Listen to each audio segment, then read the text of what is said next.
हाँ जी बेटा, लुक एट दिस क्वेश्चन. ये क्या कह रहा है? Understand this question, then only you will decide whether LCM और HCF. It says Ravi and Shikha around a circular sports field.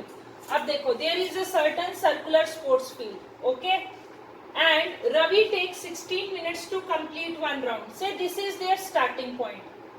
ठीक है. So when your round will complete, when a person starting from here reaches back to the starting point, तो क्या होता है? That is the one round. तो ही Ravi takes how much? 16 minutes, while Shikha completes the round in 20 minutes. और शिखा ने जो यहाँ पर इसको लिया, she took it as 20 minutes. Okay. If both start at the same point, they both started at the same point, at the same time they started and go in the same direction. So the direction of movement is also the same. How much time will they meet at the starting point? So you have to get LCM या फिर HCF. HCF, remember, always remember, HCF is a smaller number and LCM is a bigger number. Will they take less time to meet each other, or will they take more time? After some time they are going to meet each other. So again my question, whether you are going to take LCM या HCF? Tell answer. LCM. After some time they will meet na again together. How it could be HCF? It will be LCM. See, only deciding whether LCM या HCF is difficult. Solving is not that difficult. अब यहाँ पर LCM ले लो, किसका? 16 और 20 का. 2 की table में निकालो, फिर 2 की टेबल में. Now you take LCM. So LCM will be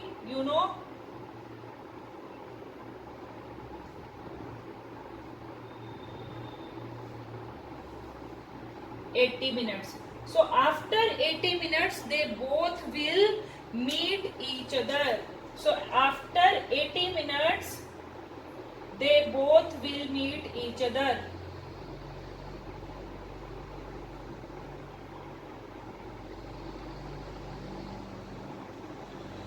Understood this question? Have you copied? Shall I dictate the question again? Yes. The length, breadth and height of a room are 8 meter 25 centimeter, 6 meter 75 centimeter and 4 meter 50 centimeter respectively. Determine the longest rod which can measure the 3 dimensions of the room exactly. सी, बहुत simple है. कल हमने question किया था measuring capacity वाला. हमारे पास में कल 2 मिल्क के टैंक थे and they had asked tell us the capacity of the container which can completely measure the 2 tanks. तो हमने कल वाले क्वेश्चन में क्या किया था? HCF लिया था या LCM लिया था? HCF. So here also, there it was the capacity for measuring milk. यहाँ पर क्या है? Here they are asking about the measurement of the rod. तो HCF ही आएगा. Now understand. Here they have given 8 meter 25 centimeter. ठीक है? So you convert meter into centimeter. तो 1 metre में कितने होते हैं? 100 सेंटीमीटर होते हैं. तो you can write 8 मीटर. अगर आप दूसरे तरीके से लोगे ना, डेसिमल में कर दोगे, तो आपको क्या होगा? आपको LCM लेना डिफिकल्ट, HCF लेना डिफिकल्ट हो जाएगा. समझ रहे हो? So better you convert 8 meter को, जैसे अगर मैं कंप्लीटली सेंटीमीटर में करती हूँ, 8 मीटर 25 सेंटीमीटर में, तो आई विल गेट 825. ठीक है. फिर उसके बाद में so you can do this by prime factorization also. Otherwise you have to follow 2 times EDL. ठीक है. तो हम यहाँ पर 675 के प्राइम फैक्टर्स ले लो और 450 इसके प्राइम फैक्टर्स ले लो. Take the prime factors of all these numbers. लेना शुरू करो and then you apply our trick line. 5 की टेबल में।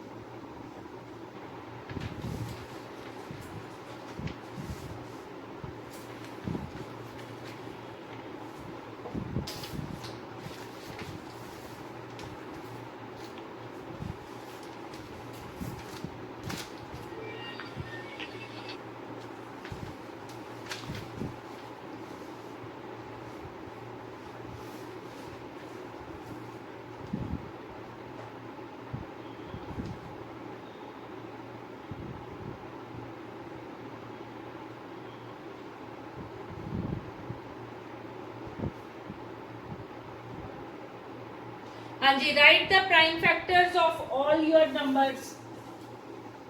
825 के क्या आएंगे?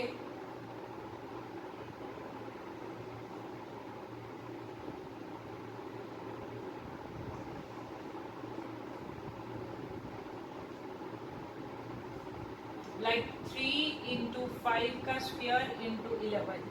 यहाँ पर क्या आएगा 675 में? 3 का क्यूब इंटू 5 का स्क्वायर।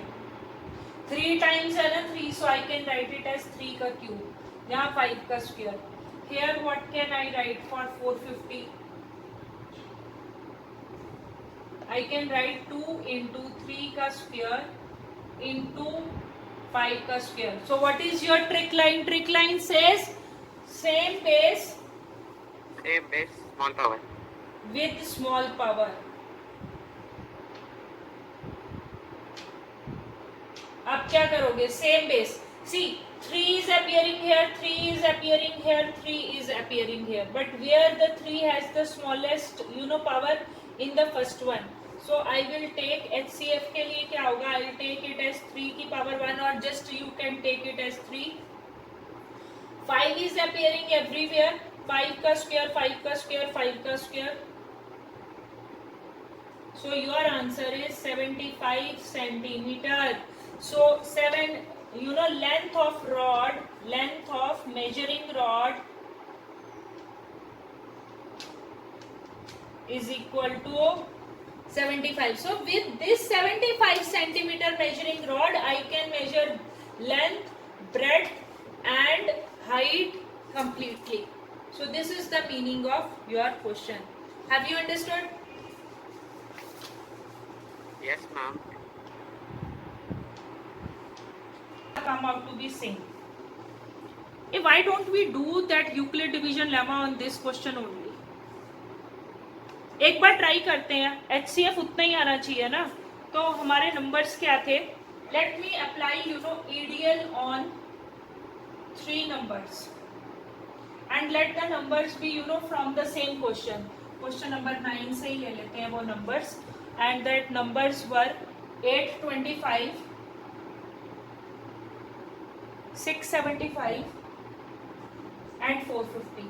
तो we will apply EDL first on the 2 numbers, फिर we will apply EDL on the second 2 numbers. पहले इसमें अप्लाई करेंगे, फिर इसमें अप्लाई करेंगे, फिर देखेंगे कि both the HCF are coming same or not. ठीक है, अभी देखो apply EDL. अभी इसको करते हैं 825 is equal to 675 multiply by 1 plus, तो 825 में से you subtract 675, you will get it as 0. यहाँ 7, 12 में से 7 गए 5, 1, 150. So here you are going to get 150. अब 675 will become dividend here and 150 will become divisor here. So let's see के 150 I think so 150, 300, 4 के ऊपर जाएगा, 4 पे जाएगा ना, सिंपल सी बात है। हाँ, तो 600 आ जाएगा ना, और यहाँ पर 75 आ जाएगा। अभी क्या होगा? Now you make this as 150 और इधर 75 लेकर आओ और इधर इंटू 2 कर दो रिमाइंडर। तो यहाँ पर हमारे को HCF आया 75.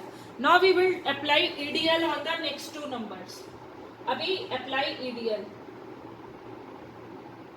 So in both the cases we should get the same HCF.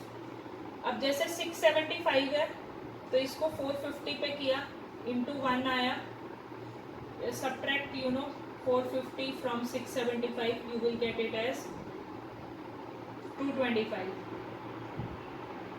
Okay, अभी 450 will come here, 225 will come here, it will go into 2. 225 2 equal to 0. So both the things, अभी इन दोनों का H करके देखते हैं. Let me see. अभी इन दोनों का करना पड़ेगा क्या? Let me check. मुझे भी even एक मिनट. तो 75 150 3s are 75 5 15 एक ऊपर 20 21 और 22. So final, had we got 75 as our LCM क्या HCF क्या? तो आ गया. So this is how you have to apply. You have to apply EDL 3 times. EDL on first 2 numbers, EDL on second 2 numbers, then again EDL on the the results of the previous 2 results to get final HCF. तो 3 times EDL apply करना पड़ेगा. Apply EDL on results. Hope you must be understanding this thing, like understood this thing कि ये कैसा हुआ respectively. Now from this question what you come to know is कि obviously अगर suppose कर लो मैं इसको एक सिंपल एग्जांपल से समझाती हूँ instead of directly jumping on to this question, the wordings of this question I will explain you on the simple way. Suppose कर लो कि आपको एक नंबर है, ठीक है, और वो नंबर है सपोज कर लो कि लेट दैट बी 19. ओके, और उसको हमने डिवाइड करना है 3 से. अब आपको भी पता है कि it will not gate divide, है ना. आपका क्या होगा, if you will divide 19 by 3, what you will get remainder as 1. Understood? So the thing is, it means in case I will subtract 1, if I will subtract 1, तब क्या होगा, then the number will become divisible by 3. Have you understood this concept? समझ में आया?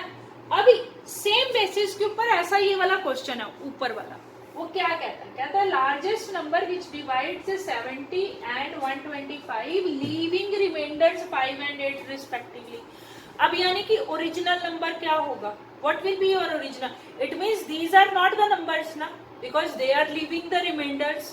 तो हमारे को वो नंबर निकालने जो कि कंप्लीटली डिविजिबल हो जाए. 70 and 125 they are not completely divisible. तो मैं क्या करती हूँ, numbers which will get completely divisible या फिर completely divide something you write will be what 70 में से रिमाइंडर क्या आ रहा है 5 ना, उसको 5 को सब्ट्रैक्ट कर दो. It means 65 is the number that will get completely divided. Similarly 125 में से यू सब्ट्रैक्ट 8, ठीक है. तो जब हमने इसमें से 8 को सब्ट्रैक्ट किया तो क्या आएगा 117. सो 117 वी विल गेट, ठीक है. So these are the 2 numbers which will get completely divided. Which one? 65 and 117. Okay. तो अब हम क्या करेंगे, अब हम करते हैं, अभी हमारे को क्या मांग रहा है, largest number. For the largest number I have already HCF. Largest number is HCF ना. हाँ, HCF highest common factor. So HCF के लिए I will take the prime factorization. Of 65। अब 65 के प्राइम फैक्टर्स बना लो प्राइम, और otherwise you can apply EDL also, दोनों तरीके से बता दूंगी। 5 से किया, लेट मी चेक पुटर, 3 के टेबल में निकाला तो 3 3s are 9 और 27 आ गया। So only the number which is common is 13. So HCF has come out to be 13. और जो बच्चे EDL से करना चाहते हैं वो ऐसा करें, 117 is equal to 65 into 1। अब 117 में से 65 यू सब्ट्रैक्ट, तो 7 में से 5 गए 2, 11 में से 6 गए 5, so 65 equal to 52 into 1 plus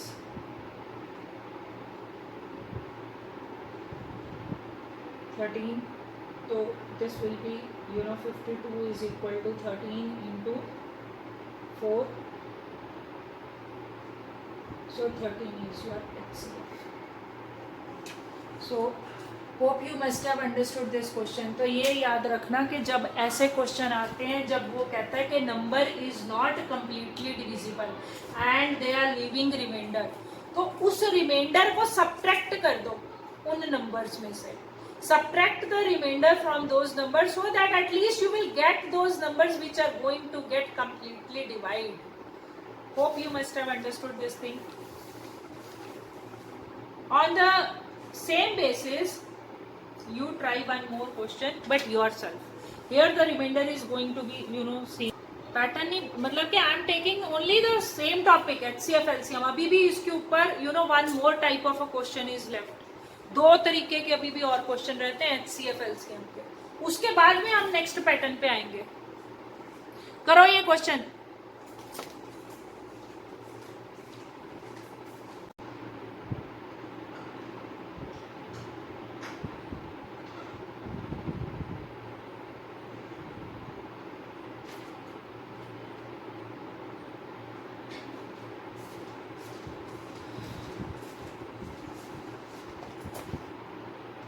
हाँ जी बच्चों, कुछ निकला आंसर?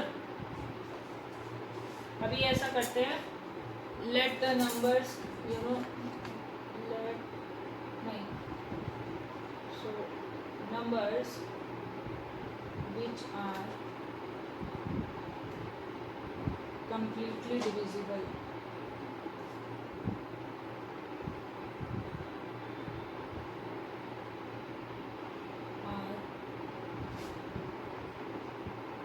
रिमाइंडर को माइनस कर दो,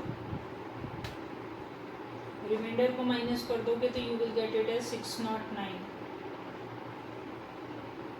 और इधर भी 963 में से भी यू रिमूव योर रिमाइंडर 957। देखो अब जैसे इसको है ना, इसको देख के पता लग रहा है प्राइम फैक्टर्स निकालना थोड़ा डिफिकल्ट रहेगा, तो बेटर ये है कि यहाँ पर ईडीएल लगा दो। 87 you got, okay, let me check also. तो 957 is equal to 609 1 plus 957 में से you subtract 609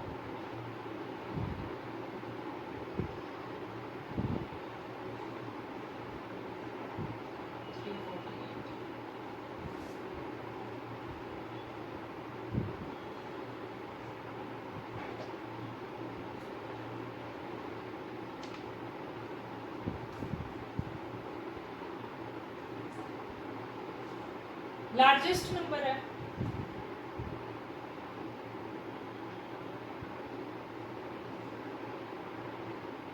highest common factor, नाम तो हाईएस्ट कॉमन फैक्टर है,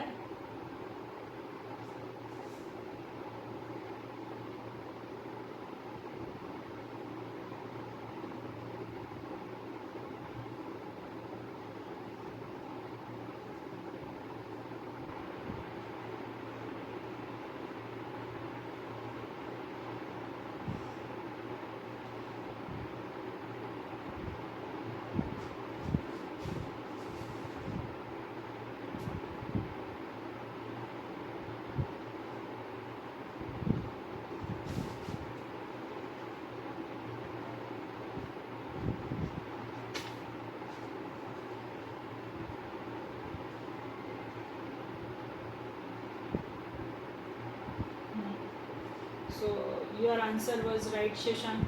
You are going to get HCF as 87. Okay. तो ADL से हमने इसको फाइंड आउट कर लिया. How many of you got the same answer?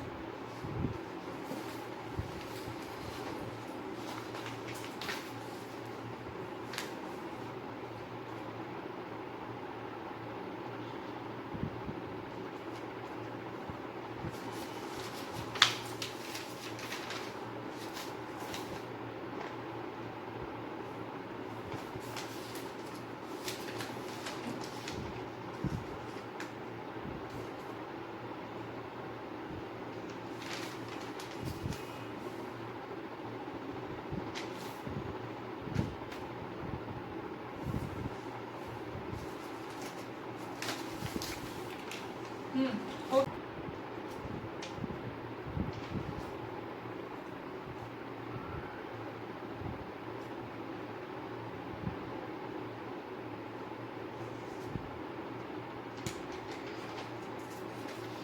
चलो, I'll explain this one. वो कहता है write the HCF of smallest composite number and smallest prime number. Prime number आपको पता है 2, 3, 5, 7. So which is the smallest prime number? It is 2. Now which are the composite numbers? देखो 1 is neither a composite number nor a prime number. ये याद रखना, जो 1 होता है that is neither a composite nor a prime number. तो अब simple सी बात है, अब 1 तो हमारा ना कंपोजिट है ना प्राइम है. 2 is the smallest prime number. 3 की बात करोगे तो 3 इज ऑल्सो प्राइम नंबर. तो 4 ही बचा ना सिर्फ, अब कंपोजिट आया. सो कंपोजिट नंबर्स वो होते हैं which have you know more factors. Like अगर आपको आप देखो 2 के, तो 2 के विच आर द फैक्टर्स? एक तो नंबर इटसेल्फ एंड 1. 3 के फैक्टर्स देखोगे तो एक तो नंबर इटसेल्फ एंड 1. लेकिन जब आप 4 के देखते हो तो we are getting you know 2, 2, 1. 4 भी है. सो 4, 2, 1. तो कहने का मतलब है when you know we get more factors rather than 2 factors, when we get you know more factors, तब हम कहते हैं कि it is a composite number. तो ऑब्वियसली अभी कंपोजिट स्मॉलेस्ट कंपोजिट नंबर कौन सा हुआ? It is 4. अब इन दोनों का क्या लेना है? HCF लेना है. EDL लगा लो, नहीं तो प्राइम फैक्टराइजेशन लगा लो. EDL लगाओगे तो it will be what 2 into 2 plus 0. तो ये क्या आ गया? This is your HCF. Hope you must have understood.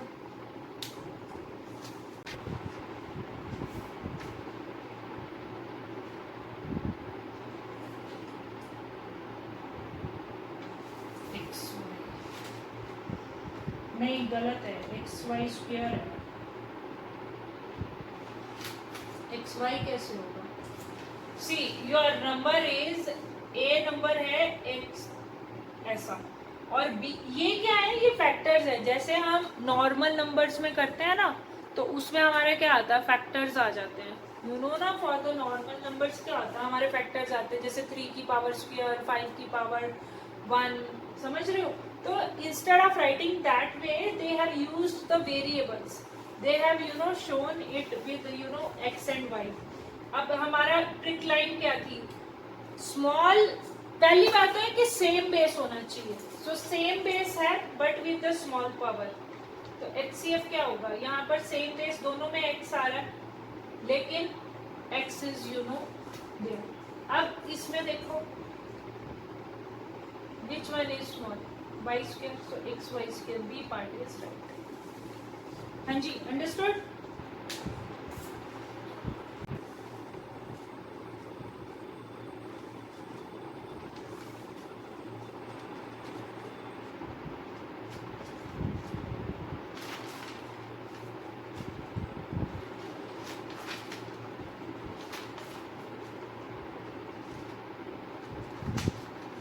हाँ जी बेटा, you are right. You are right. 2 consecutive natural numbers. आपको पता है कि कभी भी 2 कंसेक्यूटिव नेचुरल नंबर होते हैं, तो जैसे सपोज कर लो कि नेचुरल नंबर्स यू नो कल की परसों की क्लास में बताया था 1 से ऊपर वाले सारे नेचुरल नंबर होते हैं.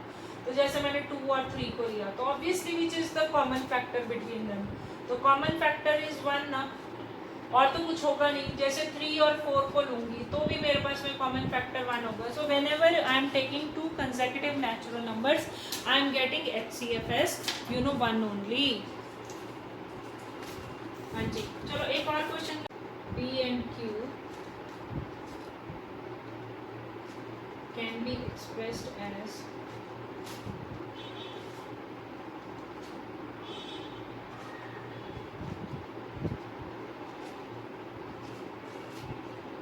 P is equal to AB square and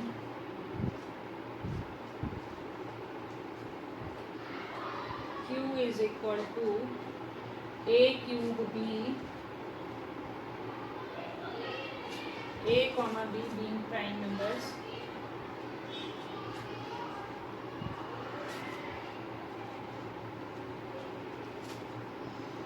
Hurry up. Then LCM of P and Q is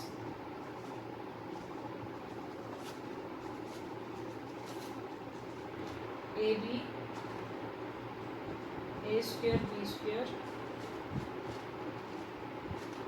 A cube B square, A cube B. Apply. वो क्या कहता है? All the bases with highest power. तो बोलो क्या answer होगा? What will be LCM of P and Q?